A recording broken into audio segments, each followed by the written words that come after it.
Yeah, there is. Here's Harry has joined us. Great. Great.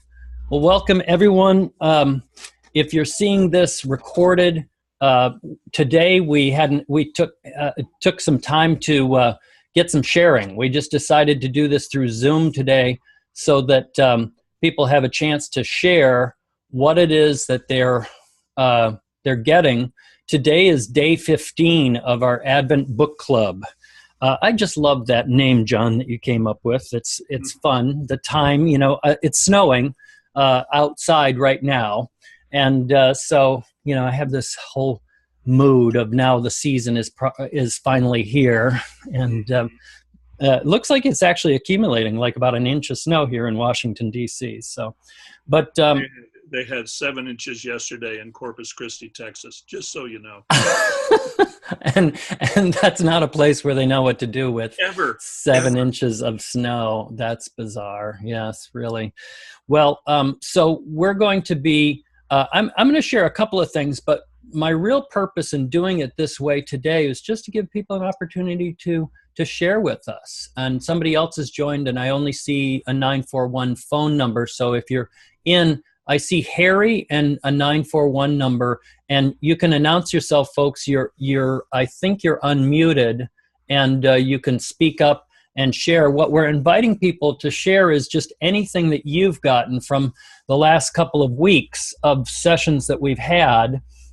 These conversations, I know some people have participated with us live, and some people have commented, and others have just watched them after the fact. So would either of you like to share anything at this point? No, thank you. Okay, no problem. Okay, and I don't know who Harry is, but it just shows a picture. It just says, who is it? Joan Morency. Harry is Joan. Oh, it's Joan Morency. Joan, how are you? Hi, everybody. Yeah, your audio is a little weak, so if you want to share, you just speak, loud and clear. I've woman was going to share. What's that? I'm good. This other woman was about to share. Oh, I think she said she declined. Yes. So if you want to share something, Joan, I've really appreciated your comments in the group. Thank you so much for participating at that level. I really appreciate it. Yeah, we're getting set up over here. We can't see you right now. Oh, you can't see us? Okay, now I can see you. Yeah. John and I are here on a lovely Sunday, and excited to see who is going to join us for part 2 of this conversation about. Oh, your audio is actually, somebody's audio is actually playing one of the other presentations. Writing, as John has pointed out several times. Yeah, that was Joan's audio. Joan's audio is actually playing one of. Joan, if you can hear me, you probably have to refresh your Facebook screen. Your browser screen.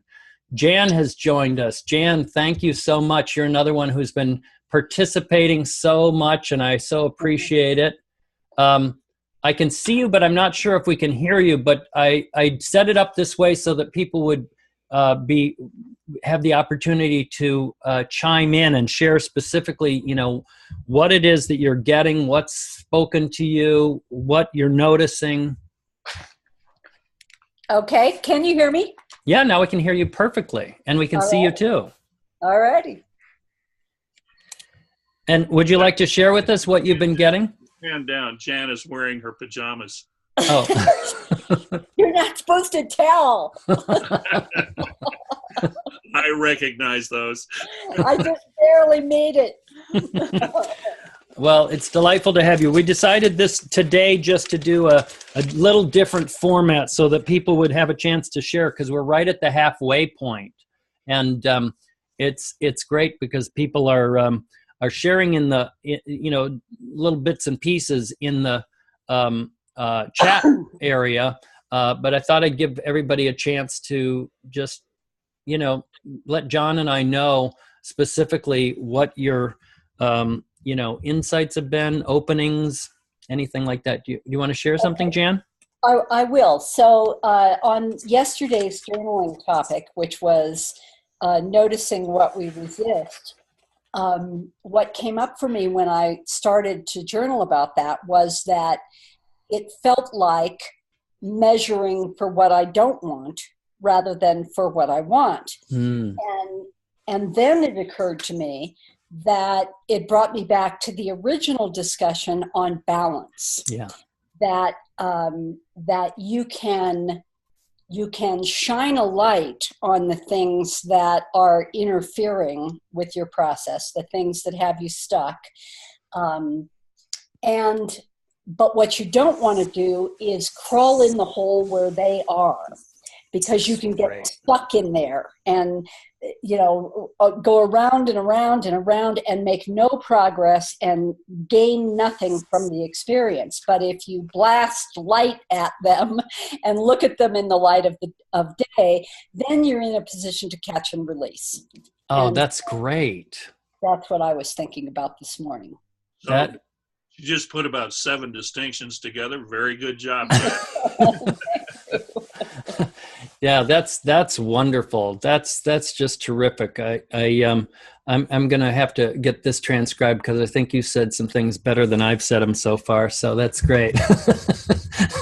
So, yeah, that's wonderful, and especially this seeming conflict between when we're noticing the things that that distract or steal the flow. Versus what it is that we're actually measuring for, and so that's great, because it is something that you seem to have to be two-headed about. Yeah. And I noticed, for example, today, Jan, I do this part-time gig. I've got 1 more year before I retire it, and I've done it for my benefits, and it's been great. But the biggest side benefit dealing with customers has been that I call it my Zen practice, because it's this bombardment of stimuli and demands and so forth. And the challenge is, can I maintain my center, and can I actually maintain my stand in the face of not only some disagreement, but what sometimes occur, like attacks. People come, they don't mean it personally, of course. Yes. But I noticed today we had a particularly challenging day. Remember, we had a couple of weeks ago, we had some technological problems, and I shared that this has been huge for me. I used to be so upset about technology, but today we have 6 kiosks and 4 computers, and everything was breaking down like a game of whack-a-mole, and there was only 2 of us there. And because it's snowing today, and it was about to snow, everybody came early. So there was this rush of people and it threatened to overtake me. But here's the thing that I got about that. And it's the same thing about noticing, but not being captivated by these stimuli. But noticing, I notice my own thought process that I'm not doing very well at this. Like I'm feeling the momentary upset of it, like something's got to give here, right? And I was actually pretty proud of kind of keeping my center. I even commented to my coworker a couple of times. I said, "Hey, are you impressed or what?" I mean, I'm not freaking out, right? I mean, especially externally.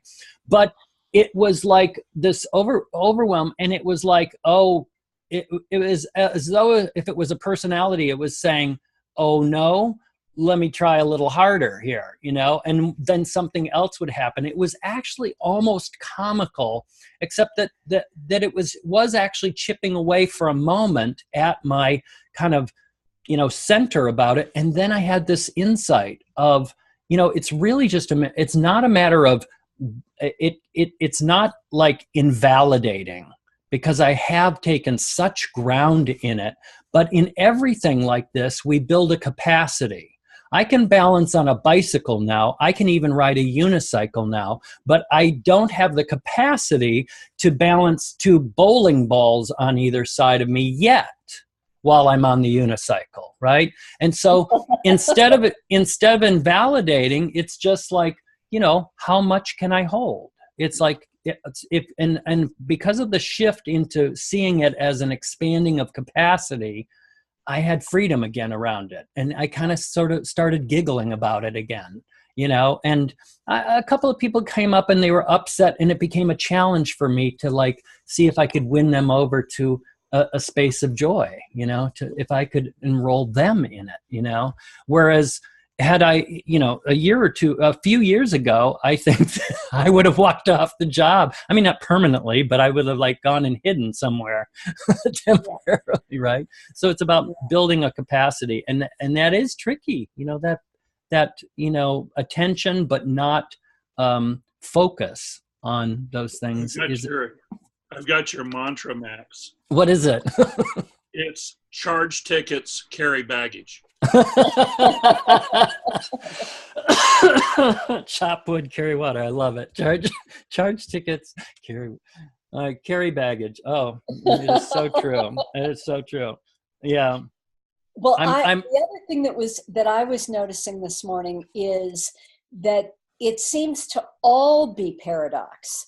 That as everything we look at, there is a paradox within it, which is what brought me back to this idea of balance. That it is about walking that tightrope and correcting when you lean one way or the other. Yeah. And my career was in HR, and that is always on that tightrope, because you're serving two masters who are often in opposition to each other. So, walking the tightrope between them is mandatory for doing your job. And I held for many years that was unique to that profession. And one of the things I've gotten out of this discussion is that, au contraire, it's everywhere. It's life that requires that tightrope. It is that is great, and it's really refreshing to hear that. This morning I was mentioning to somebody that the computer situation felt like that game Whack-A-Mole, and then they started laughing about it. But the funny thing was, I mentioned that a few times, and almost universally people say, that's what my job is like too. And I thought, oh, okay, yeah, right. As long as we can kind of like share and, we're in this, then they got sort of on my side of the thing.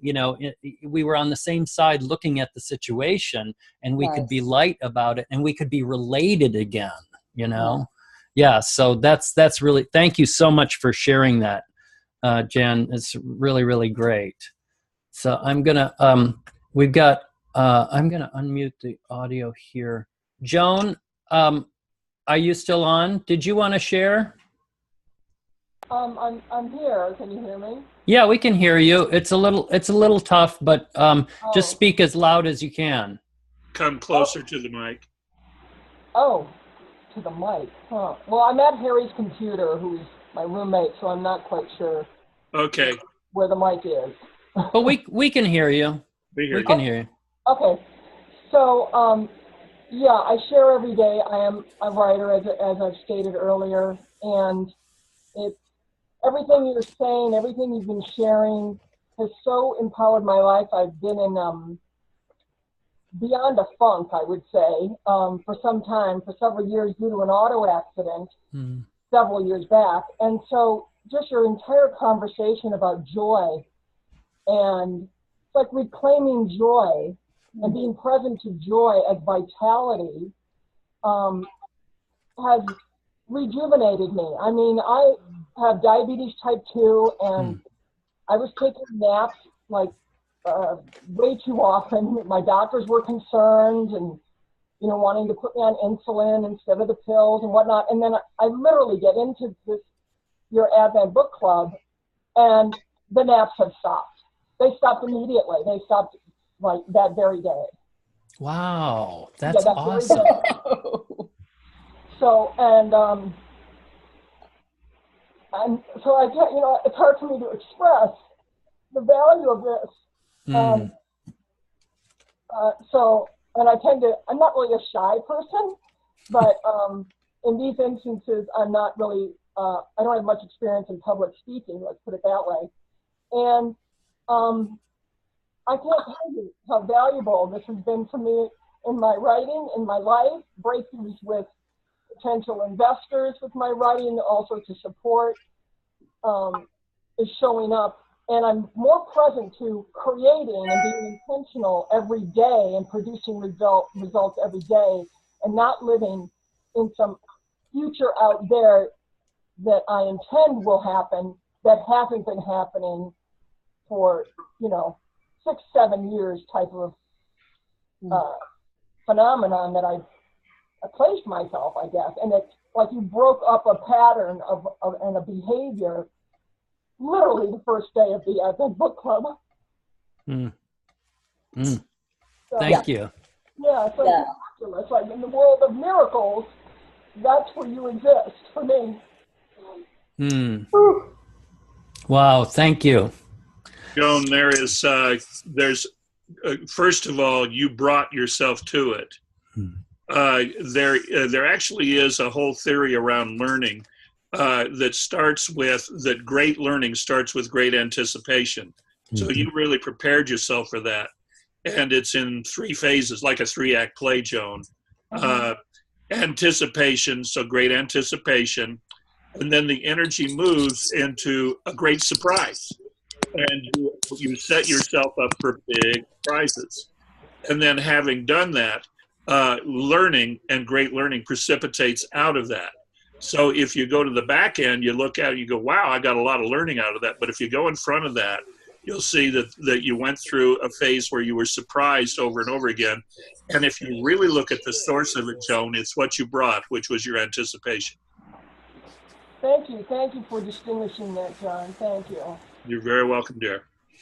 John already knows I'm stealing that sequence. We're incorporating Well, it. it isn't me. And actually, it was given to me by a guy who's on this call, or not on the call today, maybe, but his name is John Ochiai. And John Ochiai is an electrical engineer, and he shared it with me several years because it's the learning part of coding theory. Oh, wow. So this is, this has been, we think we're over in the world of the humanities and the liberal arts and the woo-woo. And John is as one of the most rigorous, he's an engineer, he's an electrical engineer. And he constantly is contributing to me with these little morsels that have been proofed, and they've actually got them structured out in the world of engineering. So he's a huge source for me. That's great. Yeah, John's been a great contributor also in the notes. So I don't think he's on today, but it's been really great having his participation. I will say a couple of words about John. John is not only an electrical engineer, and he puts up satellites and, works in that.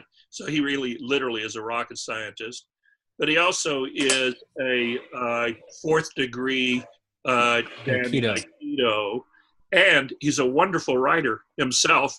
And what he does is he writes about the heart of love coming from the warrior. It's great. Making some notes there. So there's a couple of other people that have joined us. So thanks, Joan, really for sharing yourself. And I'm so touched that this has broken something up for you, a pattern, and opened something for you in terms of your writing and freedom around that flow of joy. So thank you. I notice also Bob Rogers came on. Bob, you're welcome to share if you'd like. We're doing it this way to invite people to share if they'd like to. You are unmuted, so you're welcome to share. All I'm asking people to share is just what have you gotten out of this so far? How has this been applied or impacted your life? we're at the midway point, so it's just a great occasion to do that. Well, if you can hear me now, then I can. What I wanted to say is a great validation has occurred. Listening to you and John has been a tremendous experience for me personally. One of the applications I have is having joined Toastmasters about a year ago.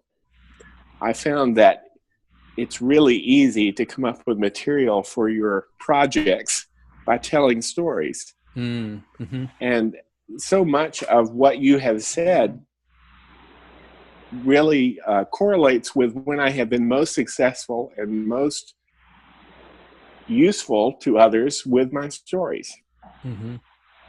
So I'm really getting a lot out of this, and I don't know if I'll ever get to apply it in writing, but I have really benefited from what you've had to say in terms of personal relationships.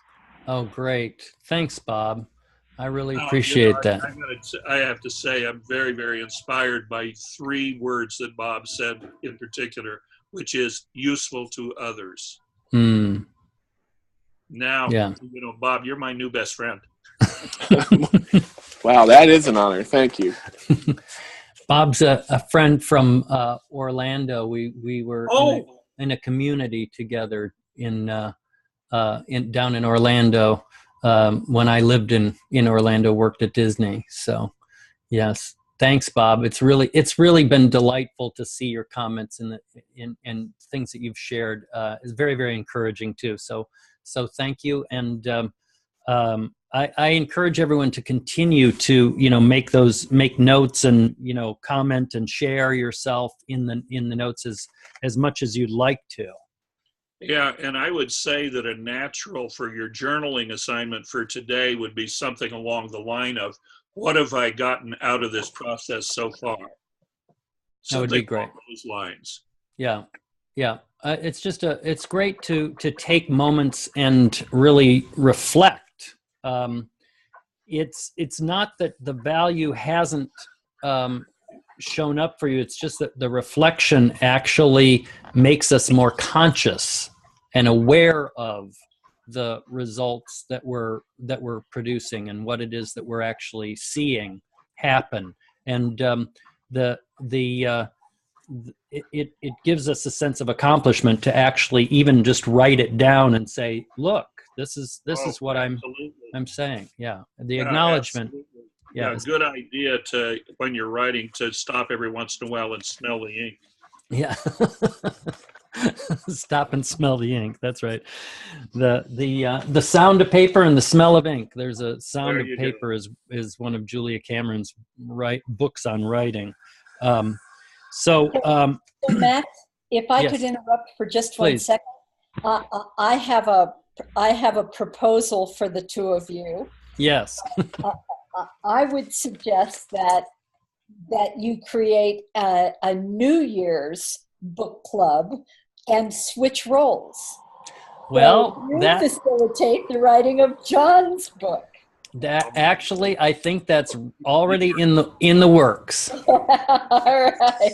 We mentioned it a couple of days ago that. Okay, sorry, I missed that. Yeah, that John has a message burning a hole in his heart right now too. Not exactly burning a hole, but you know what I mean. Yeah. And when he, I would be happy if it was just burning the fat off my waist. So yes, that's the plan. And there's a couple of different projects that John and I are undertaking. But what we'd like to do is we do want to continue this kind of thing to stimulate and encourage a community of writers specifically, and also to give budding writers, people who are working on those projects, an opportunity to create community and feedback around what it is that they're writing. I've been preaching this message for a long time to clients, that you can't write in a bubble. You really have to write in communication with with your audience. And you know, even if it's a half a dozen people, you know, previously I had readers who read my material, and then I realized that, you know, it needs to go beyond that. Having the dialogue is what I'm really reaching for. And so I'm eating my own dog food by doing this, you know. Decided to. Well, you know, and then not only that, but you want to hang with the people that you like and that you have a common interest. And so Right. creating, you know, and I'm about tribes. So, Yeah. you know, creating a tribe of writers, you know, and what happens is that people opt in and opt out and select for themselves, but you end up with a bunch of people who actually kind of dig each other and Yeah. appreciate each other and stimulate each other's thinking and encourage each other's writing. So Yeah. we're up for that. But thanks for the suggestion, Jan. And great minds think along the same roads, right? You know, so yes, we're aligned with you about that. So that's great. And there's probably a couple of other things that we will do. I occasionally offer online courses that are specifically for people to work through messaging and so forth. And I'm looking at doing that probably sometime this winter as well. But that probably be, you know, distinct from this group per se. But that's really great. So we've only got a couple more minutes left, and I from what I can see on my screen, it's still just a handful of us. I don't think anybody on that hasn't had a chance to share. Okay. No. Okay. So, just to locate us in where we're heading, when I set up that there's really these three distinctions that, when they're operating, can really grease the wheels of the joy, so to speak. And that I know I am totally mixing my metaphors, and I'm fond of doing that in certain settings. But the idea is that natural flow gets stopped up, and then there's certain things that can be done as practices to open it back up. And really, the rest of the time is going to be inside of these three areas, and sometimes including and referencing some of the previous material that we did during the first couple of weeks. So these next couple of weeks, we're really going to be unpacking these three areas of practice, domains of practice. One is this whole area of acceptance, non-resistance, but acceptance as the positively stated version of that. The second is really being present to our connection with others and all of it. And the third is really being true to ourselves, true to our values, which John beautifully distinguishes really the essence of who we are. So I'm going to add to that a sense, because it's amongst our values, but a sense of calling or a sense of purpose, a sense of what our contribution and unique message is in the world. So being true to all of that. So those are the three: acceptance, our present to our connection with others, and being true to ourselves. And I want to visit some different practices and distinctions that facilitate that operate in each of these three areas. And of course, we'll be tying in the balance distinction and several of the other distinctions that are already on the table.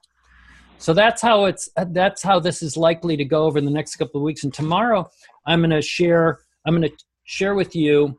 I'll finally share the Woody Allen story that I've been telling you about. It's from Annie Hall. If any of you remember that movie, there's a scene that I just think is classic, and I'm gonna relate it to you, and because I think it talks a lot about one of the ways that we avoid acceptance, and it's a form of resistance, and it's avoiding.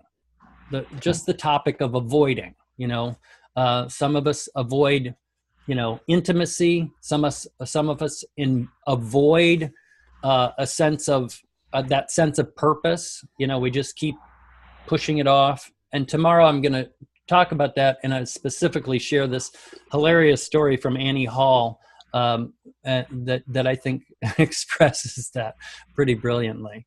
John, did you want to say anything to wrap up? I just wanted to say that, and yes, and some of us are avoiding the book that is inside of us wanting to get out. Exactly. It's kind of the subtext of all of this. Yeah, that's really great, really great. And I can personally attest to that. I've had a book on the shelves for 6 years, so I certainly, I raise my hand in that one, right? So thank you, everyone. This is great, and I'm going to post this. I will post this up on the site as soon as I get it downloaded here. I will post it back up so others can listen in, and tomorrow we'll be on at the same time with our regular John and Max show. All righty. Great. Thank you all so very much for participating and giving us your feedback. Thanks. Thank you all. Bye. Bye-bye now.